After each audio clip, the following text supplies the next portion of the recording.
Hello, good evening সবাইকে। আশা করি নতুন বছর সকলেরই ভীষণ ভালো কাটছে। আমারও নতুন বছর খুবই ভালো কাটছে। এবার সারা বছর কী হবে সেটা দেখাই যাক। আজকে তোমাদের সাথে শেয়ার করব আমার ভীষণ পছন্দের একটা লাঞ্চের থালির ভিডিও। আজকে দুপুরে প্রথমেই খেয়েছিলাম বেতো শাক সিদ্ধ করে সেটা আলু সিদ্ধ দিয়ে মাখা। এটা খেতে ভীষণ ভালো লাগে। এটা আমার দিদা আগে বানাতো, তাই অনেক দিন খাওয়া হয়নি বলে মাকে বলেছিলাম বানাতে, তাই মা বানিয়েছিল দিদার মতন করে। খেতে ভীষণ ভালো হয়েছিল। আর তারপরেই খেয়েছিলাম আমাদের সকলের প্রিয় মেথি শাক ভাজা বেগুন দিয়ে। এই বেগুন দিয়ে মেথি শাক ভাজা খেতে ভীষণই ভালো লাগে। এখন মেথির পরোটা খেতে খেতে এমন হয়ে গেছে মেথি শাকের আর ভাজা খাওয়াই হয় না। তাই আজকে মা বানিয়েছিল বেগুন দিয়ে মেথি শাক ভাজা। খেতে ভীষণ ভালো হয়েছিল। এরপরে আজকে খেয়েছিলাম কাঁঠালের দানার ভর্তা। ভাবছো হয়তো এখন কাঁঠালের দানা কোথা থেকে পেলাম? এটা আসলে আমাদের ফ্রিজে স্টোর করা ছিল। সেই কাঁঠালের দানার ভর্তাই মা আজকে করেছিল। এই কাঁঠালের দানার ভর্তা খেতে ভীষণ ভালো লাগে। তারপরেই মা বানিয়েছিল আজকে একটু অন্য রকমের বেগুন ভাজা। যে বেগুন ভাজাটা এখন খুব ট্রেন্ডিং, সবাই বানাচ্ছে, লাসুনি বেগুন বলে।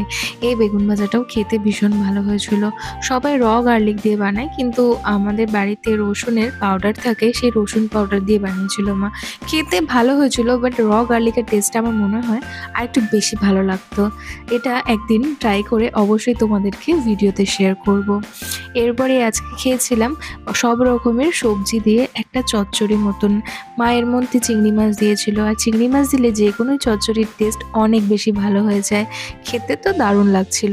আর এটা একটু কম তেল দিয়ে করেছিল, তাই জন্য এরকম কাঁচা কাঁচা মনে হচ্ছিল, কিন্তু এটা একদমই কাঁচা ছিল না, খেতে ভীষণ ভালো হয়েছিল।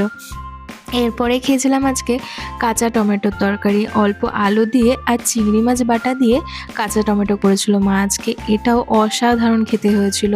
তোমরাও কোনোদিনও বাড়িতে একবার ট্রাই করে দেখতে পারো, তোমাদেরও আশা করি ভীষণ ভালো লাগবে এই তরকারিটা। আর তারপরে খেয়েছিলাম আমার ভীষণ পছন্দের কাটাপোনা মাছ দিয়ে ধনেপাতা আর ফুলকপি দিয়ে তরকারি। এটা আমার এত ভালো লাগে, এত ভালো লাগে যে কি বলবো, ভীষণ ভালো হয়েছিল আজকে রান্নাটা। আর ফুলকপিগুলো বেশ গোটা গোটা ছিল, তো খেতে আরও বেশ ভালো লাগছিল। আর দেখবে মাছ যদি ভালো হয় না, তরকারি খেতেও ভীষণ ভালো লাগে। তরকারিটা অ্যাজ অলওয়েজই যেরকম সুন্দর টেস্টি হয়, আজকেও তার কিন্তু অন্যথা হয়নি। খেতে ভীষণ ভালো হয়েছিল। আর মাছটা ছিল যেরকম ফ্রেশ তেমনই টেস্টি। মা ভীষণই অল্প তেল মশলায় রান্না করে, আর তারপরেও রান্নার টেস্টটা এত ভালো কী করে হয় ভগবান জানে।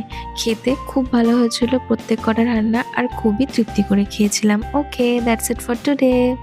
আমার ভিডিওগুলো ভালো লাগলে লাইক, কমেন্ট, শেয়ার, সাবস্ক্রাইব করে পাশে থেকো। Thanks for watching.